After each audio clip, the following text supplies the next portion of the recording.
Hi everyone. आपको पता है कि 90% स्टूडेंट साइंस क्वेश्चन में गलती करते हैं। आपको यकीन ना हो तो आज के सारे क्वेश्चन आप देख लो कि ये क्वेश्चन कितनी बार रिपीट हुए हैं। बार बार एक ही पैटर्न पे क्वेश्चन बनते हैं, आते हैं, फिर भी बच्चे साइंस में क्वेश्चन गलत करके आते हैं। आज का जो मैं क्वेश्चन PYQ करवा रही हूँ वो 2020 का क्वेश्चन मैं लेकर आई हूँ। उसको मैं आज साइंस का पोर्शन को सॉल्व करवा रही हूँ। इसके पहले मैंने पेडागोगी और मैथ्स का क्वेश्चन, मैथ का तो मैंने विथ एक्सप्लेनेशन के साथ करवा दिया है। अगर आपने अभी तक वो वीडियो नहीं देखा है तो आप कमेंट में जो लिंक है उस पर जाकर वीडियो को देख सकते हैं। अगर आप पहले ही स्टेप में पेपर को सॉल्व करना चाहते हैं तो बस आप PYQ लगाते रहें। ये बस 1 महीना आपका PYQ लगाने का है। मेरे साथ जुड़े रहिए, PYQ लगाते रहिए, देखिए आपका फर्स्ट अटेम्प्ट में ही पेपर क्लियर हो जाएगा। तो चलिए बिना देर किए हुए चलते हैं आज के सेशन पे। देखिए 2020 का पेपर है आपके सामने। जैसा कि पहले वाले वीडियो में आपने देखा है, वन साइड आपका सेम क्वेश्चन है, वन साइड इंग्लिश में, वन साइड हिंदी में। आप जिसमें कंफर्टेबल हैं आप उसको कर सकते हैं। वीडियो को रोक के सॉल्व करिए, आपको जैसे आता है आप वैसे सॉल्व करिए, ठीक है। पहले तो मैं अलग से मार्क करवाती थी, इसमें मेरा वीडियो काफ़ी लंबा हो जाता था, तो इसीलिए मैंने पहले से ही मार्क कर रखा है। आप पहले क्वेश्चन देख लो और आप 2, 4, 5 साल का क्वेश्चन उठा के देखो क्वेश्चन कितनी बार रिपीट हुए हैं। अगर आप सिर्फ PYQ ही करते ना तो आपका 40% क्वेश्चन आपका PYQ से ही क्लियर होगा, आपको बस 60% ही पढ़ना पड़ेगा। तो चलिए देखते हैं क्वेश्चन नंबर 61। 60 तक मैं सॉल्व करवा चुकी हूँ पहले वाले वीडियो में। अब हमारा साइंस का पोर्शन आ गया है क्वेश्चन नंबर 61। निर्देश पढ़ लीजिए। निम्नलिखित प्रश्नों के उत्तर देने के लिए सबसे सही विकल्प चुनना है आपको। सही और भी हो सकता है लेकिन आपको सबसे सही विकल्प चुनना है। तो इसमें से सबसे पहले 61 है कि गलत कथन को पहचानना है, तो इसका ऑप्शन बिल्कुल सही है 4। ठीक है, मैंने येलो कलर से मार्क कर दिया है, ऑप्शन 4 बिल्कुल सही है। क्वेश्चन नंबर 62, निम्नलिखित में से कौन सा कथन सत्य है? तो आंसर है आपका फर्स्ट, केवल बी, है ना। ये जो क्वेश्चन बी है आपका, केवल ये वाला सत्य है, ठीक है। ये आपका स्टेटमेंट है 3 और उसके अनुरोध में आपके 4 ऑप्शन दिए गए हैं, ठीक है। ध्यान से क्वेश्चन को पढ़ के करिएगा, जल्दीबाजी में पता है आपको आते हुए भी आप क्वेश्चन गलत कर जाते हैं। चलिए क्वेश्चन नंबर 63 है, निम्नलिखित में से सही कथन पहचानिए। देखिए एक थर्मामीटर से क्वेश्चन बनता ही बनता है। आपको क्लिनिकल थर्मामीटर और लेबोरेटरी थर्मामीटर अच्छे से पढ़ लीजिए, एक क्वेश्चन इससे आपको जरूर देखने को मिलेगा, ठीक है। तो इसका ऑप्शन 3 है, बिल्कुल सही मार्क किया हुआ है। क्वेश्चन नंबर आगे चलते हैं 64 पे। देखिए 64 है, देखिए ज़्यादातर देखिए गलत कथन पहचानने के लिए आता है ताकि बच्चे का टाइम खराब हो, ठीक है ना। तो आपको टाइम बचाने के लिए भी आना चाहिए। आप इतनी प्रैक्टिस अब लगाइए कि आपका टाइम अब बचता रहे। देखिए इसमें आंसर है बायोगैस का कैलोरी मान LPG के कैलोरी मान से अधिक होता है, जो कि ये स्टेटमेंट क्या है, ये गलत है। क्वेश्चन नंबर 65 देखिए, आप अपना इंग्लिश में कंफर्टेबल, आप इंग्लिश के क्वेश्चन को पढ़ते जाइए और अपना आंसर लगाते जाइए। क्वेश्चन नंबर 65 देखिए, कोई बस अपनी यात्रा से पहले, देखिए ये आपका न्यूमेरिकल क्वेश्चन है, 12 मिनट 50 किलोमीटर प्रति आवर की चाल से और अगले 18 मिनट 40 किलोमीटर प्रति आवर की चाल से चलती है, तो इस समय की अवधि में बस कुल कितनी दूरी तय करती है? तो इसका आंसर फर्स्ट है 22 किलोमीटर। क्वेश्चन नंबर 66 देखते हैं, निम्नलिखित में से गलत कथन पहचानिए। देख लीजिए, आपको गलत कथन का मतलब है कि आपको सारे ऑप्शन को पढ़ना ही पड़ेगा और आपको आंसर उसमें से चूज करना पड़ेगा, यानी 1 से 1.5 मिनट आपका एक क्वेश्चन में टाइम जाने वाला है। समझ रहे हैं आप? निम्नलिखित में से गलत कथन पहचानिए। तो देखिए सभी आवर्त गतियाँ वर्तुलाकार गतियाँ होती है, नहीं होती है ना। अब हमारी जो कार चलती है वर्तुलाकार तो नहीं होती है ना, सर्कुलर होती है वो, नहीं। तो ये देखिए आपका मोशन चैप्टर से कवर किया गया है क्वेश्चन को। नेक्स्ट क्वेश्चन देखते हैं, क्वेश्चन नंबर 67। ये आपका मिरर से है क्वेश्चन। समतल दर्पणों में बनने वाली प्रतिबिंबों के संबंध में नीचे दिए कौन से कथन सत्य है? तो पहले 4 ऑप्शन को आपको पढ़ना है कि प्रतिबिंब सीधा बनता है, प्रतिबिंब वास्तविक होता है, प्रतिबिंब पार्श्व परिवर्तित होता है, प्रतिबिंब का साइज बिंब के साइज के बराबर होता है।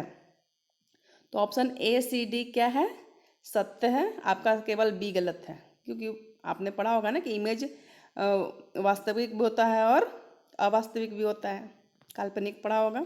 हाँ, तो चलिए क्वेश्चन नंबर 68, निम्नलिखित में से क्या विज्ञान की प्रकृति के संदर्भ में सही नहीं है? देख रहे हैं, आपका जो ये नहीं है ना, आपको बहुत कंफ्यूज करने वाला है, इसलिए आप ज़्यादातर क्वेश्चन नहीं करके ही लगाइए।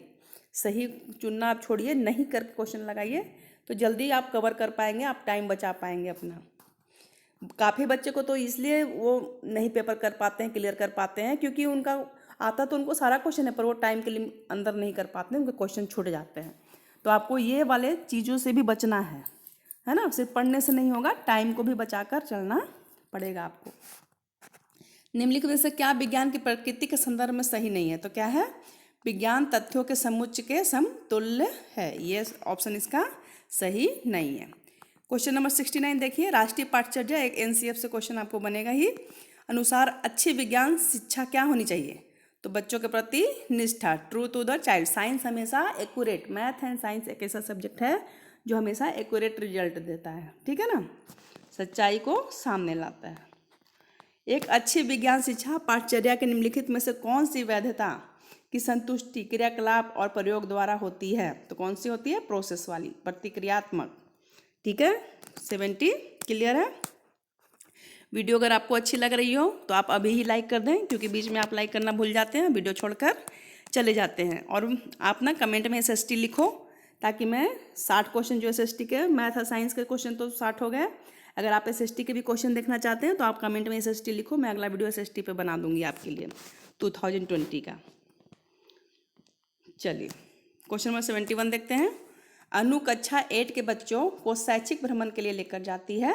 इस क्रियाकलाप के लिए निम्नलिखित में से क्या सबसे अधिक उपयुक्त उद्देश्य हो सकता है? क्यों ले जाते हैं हम बच्चों को घुमाने उमाने के लिए? बस ऐसे ही मजा मस्ती के लिए ले जाते हैं? नहीं ना, तो उससे क्या फ़ायदा होता है बच्चों को? तो ऑप्शन 4, ठीक है, ऑप्शन 4 इसका सही है, A, B, and C। पहला फ़ायदा क्या होता है कि बच्चों के मध्य अंतःक्रिया और प्रेरित करता है, बच्चों को एक दूसरे से अंतःक्रिया करते हैं, एक दूसरे को समझते हैं, हेल्प करने की भावना बढ़ती है ना। बी में क्या है? यह ठोस अनुभव द्वारा प्रक्रिया कौशल को बढ़ाता है। जब बच्चे कोई चीज़ पढ़ते हैं और कोई चीज़ को देखते हैं, तो जो चीज़ रोज़ देखते हैं ना, वो चीज़ ज़्यादा वो उनके दिमाग में बैठती है, वो सीखते हैं, ठीक है। ये सब चीज़ तो आप क्लियर कर चुके होंगे। ऑप्शन सी क्या है? अवलोकन कौशलों को बढ़ाता है। अवलोकन करेंगे बच्चे, खुद उसको ऑब्जर्व करेंगे, तो उनको ज़्यादा ड्यूरेबल होगा, ज़्यादा समय तक उनको ज्ञान उनके दिमाग में वो बना हुआ रहेगा, ठीक है ना। मैं नहीं चाहती हूँ कि एक्सप्लेनेशन करूँ, पर मेरी आदत है, मैं एक्सप्लेन कर ही देती हूँ बीच में। मैं चाहती हूँ वीडियो लंबी ना हो, जल्दी जल्दी मैं बच्चों को करवा दूँ। चलिए आप कर ही रहे होंगे, बस आप जल्दी जल्दी से क्वेश्चन देख लीजिए कि ये सब क्वेश्चन कितनी बार आया। आप 5 साल का, मेरे कहने पर बस 5 साल का क्वेश्चन लगाइए, आपको खुद पता चलने लगेगा कि क्वेश्चन कितनी बार रिपीट होते रहता है। निम्नलिखित में से क्या उच्च प्राथमिक स्तर पर विज्ञान शिक्षा का उद्देश्य नहीं होना चाहिए? तो क्या नहीं होना चाहिए? अवधारणाओं की पाठ्य पुस्तक की परिभाषाओं पर बल देना। हम सिर्फ बच्चों को डिफिनेशन रटवा के काम नहीं करवा सकते हैं, ये साइंस में गलत हो जाएगा। 73 निम्नलिखित में से क्या बच्चों में समालोचनात्मक चिंतन को बढ़ावा देता है? ठीक है ना, बच्चे क्या करेंगे कि वो ज़्यादा सोचेंगे। तो बच्चों को समूह में आपस में चर्चा, कोई टॉपिक दे दीजिए, कुछ बच्चे उसके फेवर में बोलेंगे, कुछ अपोजिट में बोलेंगे, उपरांत बड़े समूह में साझा करने को कहना, ठीक है। ऑप्शन 2 बिल्कुल इसका सही है। क्वेश्चन नंबर 74 देखिए, एक शिक्षक कक्षा का आरंभ कर दिए गए भोजन के नमूने को मंड का रासायनिक परीक्षण का प्रदर्शन करके करता है। उपरोक्त कथन में रेखांकित शब्द में संबंधित संज्ञानात्मक प्रक्रिया है, किसका है? अनुप्रयोग करना, वो करके दिखा रहा है ना, स्टार्च का। क्वेश्चन नंबर 75 निम्नलिखित में कौन सी गतिविधि बच्चों में सक्रिय अधिगम का प्रावधान नहीं करेगी? तो कक्षा में व्याख्यान सुनाना, ठीक है ना, कक्षा में ये कुछ भी ये भाषण सुनाना, उससे क्या होगा? बच्चों को कुछ फायदा थोड़ी ना है इससे। क्वेश्चन नंबर 76, 1 सेकेंड, 70, हाँ ये रहा हमारा 76। निम्नलिखित में से किसके द्वारा सीखने की कमी का पता लगाया जा सकता है? ठीक है, तो इसका ऑप्शन होगा बिल्कुल सही, ऑप्शन 2, ठीक है, A, B and C बिल्कुल सही है। क्वेश्चन नंबर 77 देखिए, निम्नलिखित में से कौन सा साधन अवलोकन आधारित है? तो क्या है?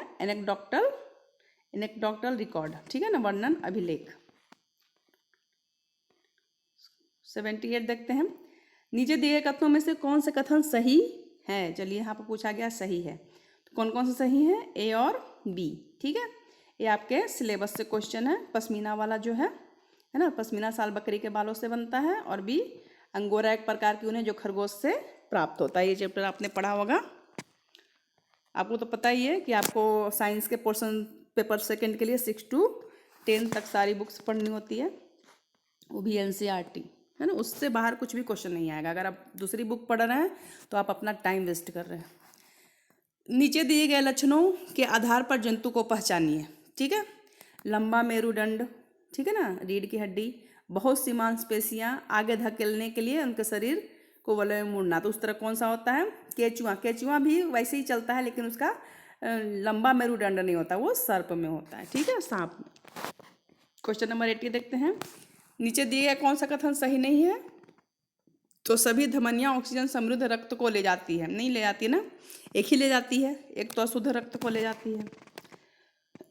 Next question number 81। निम्नलिखित में से कौन मिलानों के सही क्रम को निरूपित करता है? आप खुद मिला के देख लीजिएगा, इसका ऑप्शन 2 बिल्कुल सही है।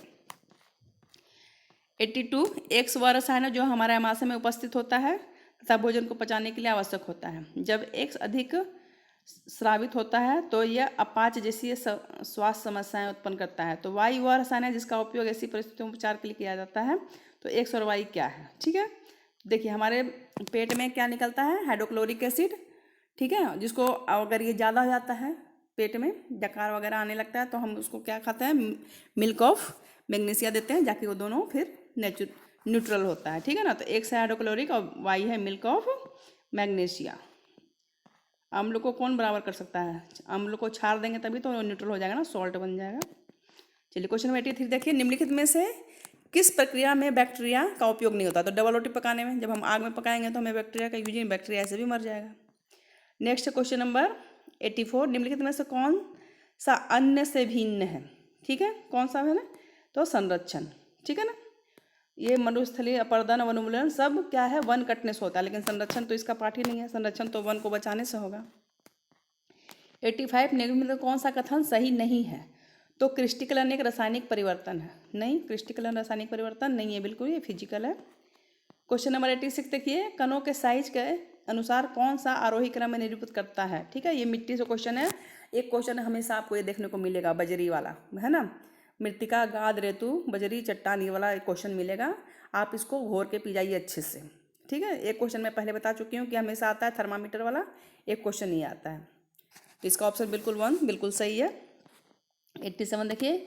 मछली का क्लोम का क्या कार्य होता है? मछली में जो गिल्स होता है क्या करता है? वो घुलनशील ऑक्सीजन को अवशोषित करता है, जिससे मछली पानी के अंदर सांस ले पाती है। क्वेश्चन नंबर 88 देखिए। यदि संयोजक तार नहीं है तो विद्युत परिपथ को पूरा करने के लिए इनमें से किसका उपयोग किया जा सकता है? ठीक है, मान लीजिए कि तार की जगह पर इसमें से हम किसको करेंगे? रबड़ की पेटी, रबड़ करंट पास ही नहीं करेगा, लकड़ी की छड़ भी नहीं करेगी, कागज भी नहीं करेगी, तो कौन कर सकता है? ब्लेड। ठीक है, देखिए क्वेश्चन नंबर 89। मैं भी कंफ्यूज हो गई थी इसमें, इसका कैलकुलेशन निकालने में। तो देखिए इसका आंसर है, आप कैलकुलेट करेंगे, इसका आंसर बिल्कुल सही है, 2 है ऑप्शन, 8 मीटर इसका आंसर आएगा। ठीक है, लास्ट क्वेश्चन है आपका। कोई लोलक 3 सेकंड में 30 दोलन करता है, तो नीचे दिए गए कथनों में से सही कथन चुनिए। तो पहला ऑप्शन इसका बिल्कुल सही है कि इसका आवर्तकाल 0.1 सेकेंड एंड आवृत्ति 10 हर्ट्ज है। ठीक है, तो चलिए वीडियो आपको जरा भी हेल्पफुल लगी हो तो लाइक, शेयर एंड सब्सक्राइब करना बिल्कुल भी ना भूलें। कमेंट में बताएं आपको कौन से ईयर का क्वेश्चन चाहिए और कौन से पार्ट का चाहिए या पूरा चाहिए। और आप आज के सेशन का कमेंट जरूर करें कि आपको कौन सा क्वेश्चन सबसे ज़्यादा टफ लगा। ठीक है, नेक्स्ट वीडियो में हम और भी PYQ लेकर आएंगे। तब तक आप हमसे जुड़े रहिए। वीडियो देखने के लिए आपको बहुत बहुत धन्यवाद। अपना बहुत ख्याल रखिए। मिलती हूँ नेक्स्ट वीडियो में। बाय।